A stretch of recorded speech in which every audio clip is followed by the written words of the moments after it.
Bueno, pues continuando con el siguiente capítulo, con el siguiente pecado capital, tenemos a la soberbia. La soberbia es un pecado también muy peligroso, muy malo, muy grande, muy fuerte. Como les digo, como les he dicho ya en algunos de los otros pecados capitales, no es pecado sentir, es pecado consentir. Eso es el pecado. O sea, el que yo sienta, el que Julano sienta, eso no es pecado. Es pecado consentirlo, consentir el pecado, ese es el pecado. Algunos de los santos o muchos de los santos, entre ellos San Juan Bosco, dice que este pecado es uno de los que más almas llevan a la condenación eterna. Y si los santos dicen eso, es porque así tiene que ser. Debe de ser así. No creo que los santos estén equivocados. Hay algo que antes de comenzar, antes de continuar con esto, quiero compartir con ustedes, hermanos. Es como, pues, no quiero que se me pase esto.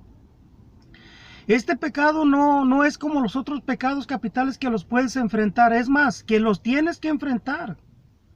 Por ejemplo, el pecado de la pereza, lo tienes que enfrentar. Si yo, por ejemplo, estoy acostado en mi cama y yo no me quiero levantar porque pues tengo mucha pereza y tengo que ir a trabajar y no me quiero levantar. No, yo tengo que enfrentar ese pecado, tengo que enfrentar ¿cómo se llama? Ese deseo de estar en la cama. Tengo que enfrentarlo. Pero el pecado de la lujuria no lo debes de enfrentar porque no le vas a ganar. El pecado de la lujuria no se enfrenta, el pecado de la lujuria se huye de él. Quiero leer, para entender un poquito más esto, quiero leer un pasaje de la Biblia que está en el capítulo 39 del libro del Génesis, en el versículo 6 en adelante. Voy a hablar un poquito del contexto de esto. Se trata de José. José, uno de los hijos de Jacob, uno de los 12 hijos. Creo que es el penúltimo y es un joven muy guapo, pues dice la palabra de Dios aquí, dice, como José era apuesto y de buena presencia, pues quiere decir que era guapo y pues de buena presencia, ¿verdad? Entonces este hombre le tiene mucha envidia a sus hermanos y sus hermanos lo venden como esclavo a Egipto. Y allá en Egipto, pues como era un hombre de Dios, empieza a hacer muchas cosas y se gana la admiración del faraón, del rey, del presidente del país. Y el presidente o ese hombre, el faraón o el rey, lo ponen a cargo no solamente de su casa, sino a cargo de todo el país. Voy a leer el versículo 6, lo que dice: como José era apuesto y de buena presencia, después de un tiempo, la esposa de su patrón fijó sus ojos en él y le dijo: acuéstate conmigo. Pero él se negó y respondió a la mujer: teniendo a mí, mi patrón ya no piensa en los asuntos de su casa, porque me ha confiado todo lo que posee. Él mismo no ejerce más autoridad que yo en esta casa y no me ha impuesto ninguna restricción fuera del respeto que te es debido, ya que eres su esposa. ¿Cómo entonces voy a cometer un delito tan grave y a pecar contra Dios? Escuchen lo que está diciendo este hombre. ¿Cómo voy entonces a cometer un delito tan grave y a pecar contra Dios? Y por más que ella lo instigaba día tras día, él no accedía a acostarse con ella y a ser su amante. Pero un día que José entró a la casa para cumplir con sus obligaciones, en el preciso momento en que todos los personales del servicio se encontraban fuera, Entonces ella lo tomó de la ropa, le insistió, acuéstate conmigo, pero él huyó dejando su ropa en las manos de la mujer y se alejó de allí. Vean lo que tuvo que hacer este hombre. Vean lo que tuvo que hacer este hombre para no caer en el acto de la lujuria. Tuvo que huirle. El 13 dice, cuando ella vio que José había dejado su ropa en sus manos se había escapado, llamó a sus servidores y les dijo, miren, mi marido nos ha traído un hebreo solo para que se ría de nosotros. Él intentó acostarse conmigo, pero yo grité lo más fuerte que pude. Y cuando me oyó gritar pidiendo auxilio, dejó su ropa a mi lado y se escapó. Ella guardó la ropa de José hasta que regresó su marido, y entonces le contó la misma historia. El esclavo hebreo que nos trajiste se ha burlado de mí y pretendió violarme, pero cuando yo grité pidiendo auxilio, él dejó su ropa a mi lado y se escapó. Al oír las palabras de su mujer, tu esclavo me hizo esto y me hizo aquello. Su patrón se enfureció, hizo detener a José y lo metieron a la cárcel. Vean hasta dónde puede llegar la lujuria. A esta mujer a mentir, a llevarla a una injusticia contra este hombre, nomás porque no accedió a acostarse con ella. Pero aquí hay un punto bien importante que nosotros tenemos que resaltar. Él huye del lugar, no se queda allí para enfrentar el peligro, para enfrentar ese peligro de caer en pecado. Él huye. ¿Qué nos indica a nosotros esto? Que nosotros tenemos que huir del pecado, que nosotros no somos pues somos de carne y hueso. Entonces, ¿qué cosa es lo que tenemos que hacer? Huirle. Quiero leer algunas cosas que estuve escribiendo acerca de lo que es el pecado de la lujuria, para no equivocarme tanto. Dice, la lujuria, la persona que es poseída por la lujuria no busca una unión de amor, de amistad, de compañerismo, sino solo saciar sus deseos carnales. No busca dar vida, sino más bien eliminar la vida. Y aquí yo quiero detenerme un poquito para hablar de algo que está pasando realmente, o que estamos viviendo en estos tiempos. El aborto. El aborto siempre va a venir por causa de un acto de lujuria. Yo creo, y analizando esto, yo creo que no va a haber un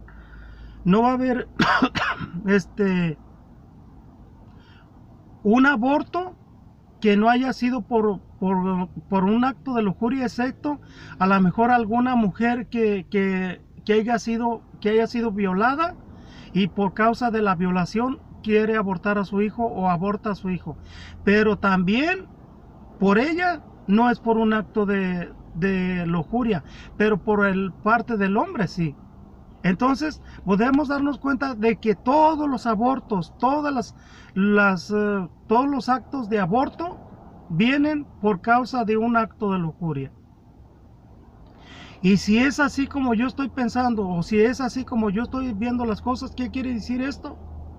Que la lujuria es un pecado muy grave, y que por causa de eso es que dicen los santos que este pecado es el que más almas ha llevado a la condenación eterna. La lujuria no quiere tener alianzas, no le importa el amor, el corazón de los demás, o los sentidos o los sentimientos de los demás. Solo le importa el placer, solo le importa experimentar sensaciones que lo lleven a obtener el mayor placer posible. Eso es la lujuria. Hay una gran diferencia entre una mirada casta y pura a una mirada lujuriosa. La mirada casta y pura ve al cuerpo humano sin reducirlo a un objeto o a una cosa, sino más bien admira solo la belleza de algo creado por Dios, y por tal motivo admira y respeta ese cuerpo. Y también sabiendo que ese cuerpo es templo del Espíritu Santo, así como lo dice Primera de Corintios capítulo 6 versículo 19 y capítulo 3 versículo 16, para si alguien quiere leer lo que dice allí. El libro de los Hechos nos narra que Adán y Eva en el paraíso estaban desnudos y no había malicia. ¿Por qué no había malicia? Porque el pecado aún no había entrado. Todavía no habían caído en pecado. Pero después del pecado es que estas personas pueden ver que están desnudas y empieza la malicia. Dice, la desnudez es humillante cuando se reduce a la condición de objeto o burla, o cuando una de sus partes se convierte en un objeto de deseo.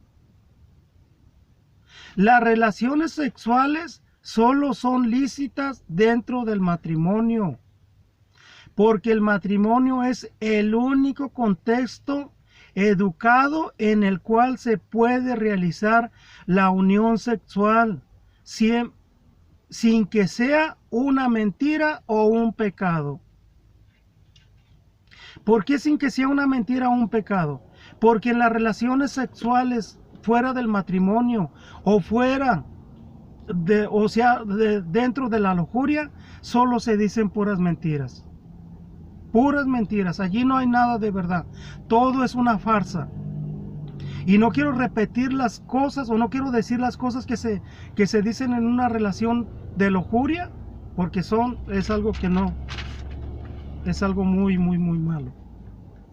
Bajo la lujuria, el ser humano no es amado, sino poseído. No hay respeto, no hay nada bueno, no es mirado como un ser humano, sino más bien como un objeto, o hasta puede llegar a verse como un animal. En la lujuria se miente siempre. En la lujuria se miente siempre, no hay nada, todo es mentira, no hay nada real.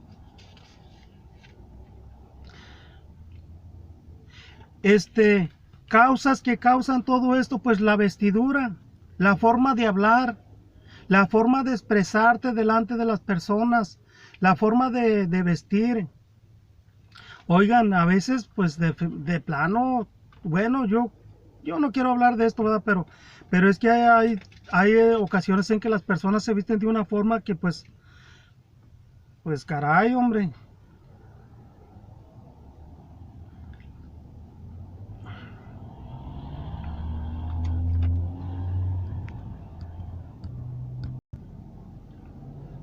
Dice aquí, todos los pecados capitales son una prenda de salvación siempre y cuando se sepa dominar. O sea, por ejemplo, todos estos sentimientos que el ser humano tiene nos sirven para la salvación, siempre y cuando los podamos vencer. O sea, en otras palabras, este es como un escalón para nosotros poder llegar al cielo. O sea, la tentación siempre que la persona tiene tentaciones, pues significa que Dios está allí. Ya el día que no sientas tentaciones, pues significa que ya eres parte del grupo del enemigo. Pero mientras que sientas tentaciones, pues es porque pues allí te sirven para que esas mismas tentaciones tú las puedas vencer, luches para vencerlas, y de allí pues al cielo. Los deseos y actos son desordenados cuando no se conforman al propósito divino ni a la razón. ¿Qué significa esto? Que los deseos y actos son desordenados cuando ya no se conforman al propósito de Dios. ¿Cuál es el propósito de Dios? De que de las relaciones sexuales solamente sean dentro del matrimonio, no fuera del matrimonio. Tenemos que entender esto. Las relaciones sexuales fuera del matrimonio son pecados de las dos formas. ¿Cuáles dos formas? Fornicación y adulterio. Finalidad divina, el matrimonio, o sea, la finalidad divina es el matrimonio. Génesis 2:24.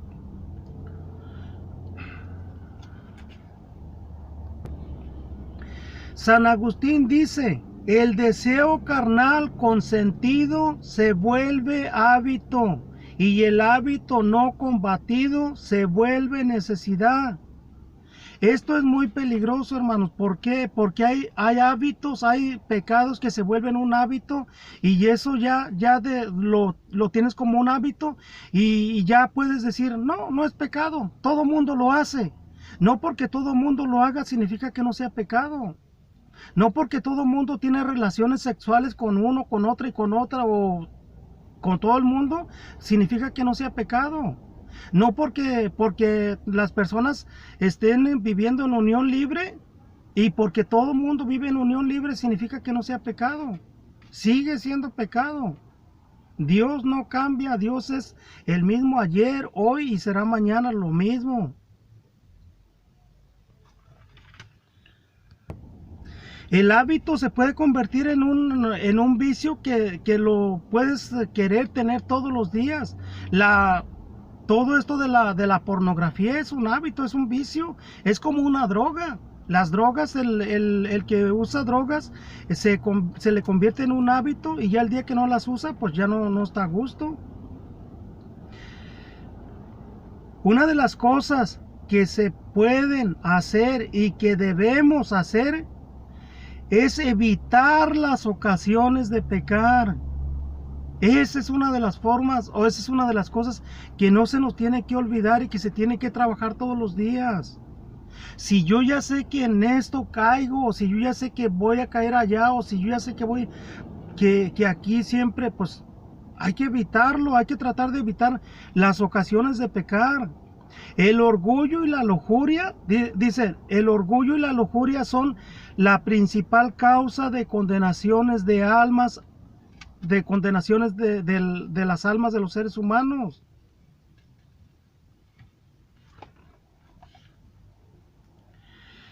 Y también tiene hijas, la lujuria tiene sus hijas.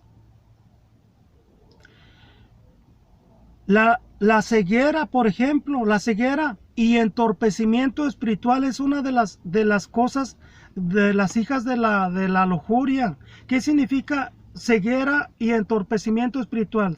Significa que cuando la persona, cuando tiene la oportunidad de caer en eso, ya no se detiene. Ya está ciego, ya su mente está entorpecida, su ceguera espiritual ya no le permite, ya, es más, ya si lo hace o no lo hace, ya no siente nada. ¿Por qué? Porque esa persona ya su conciencia la tiene dormida, ya está dormida su conciencia. La otra, la inconsideración. O sea, la inconsideración, ¿qué significa eso? Pues me da igual, yo soy como soy, yo no voy a cambiar, yo ya, yo lo hago lo que yo quiera, hago lo que me venga en gana. La otra, la precipitación. La precipitación, ¿qué significa? Que una persona ya con los deseos de lujuria se precipita sobre, ya no le importa, ya no se detiene a pensar, ya no piensa, solamente quiere hacerlo todo, lo que tenga que hacer, y no se va a detener en eso ya. Contra la lujuria, pues ¿cuáles son los remedios contra la lujuria? Por la castidad. Es la virtud que, vean lo que dice esta persona yo escribí esto, dice, la castidad es la virtud que gobierna y modera el deseo de la carne según los principios de la fe y la razón. Por ella se adquiere dominio de sí mismo, del amor de Dios, y reina en la vida. Y por último, pues pensar antes de pecar. Pensarlo siempre, detenerse uno un instante a pensar qué cosa es lo que voy a hacer, qué cosa es lo que va a pasar. O sea, pensar en las consecuencias de ese pecado. En este caso, la lujuria, pues va a traer muchas consecuencias, va a traer consecuencias fatales esto. Si es una persona casada, vas a destruir una familia. Veamos el caso, por ejemplo, de David cuando cae en adulterio con la mujer de Urías. ¿A dónde tuvo que llegar David? Tuvo que matar a Urías para quedarse con su mujer. O sea, ¿qué cosa es lo que trae la lujuria? Solamente muerte y destrucción. Recuerden, hermanos, pues ya para terminar, recuerden que los santos no se hicieron santos porque no cayeron en pecado. Los santos se hicieron santos porque cayeron y se levantaron. Cayeron y se levantaron. Cayeron y se levantaron. 1000 veces tuvieron que caer o 1.000.000 de veces se cayeron, pero se levantaron. Eso es lo que hace a una persona santa. No el que no cae en pecado. Entonces, bueno, pues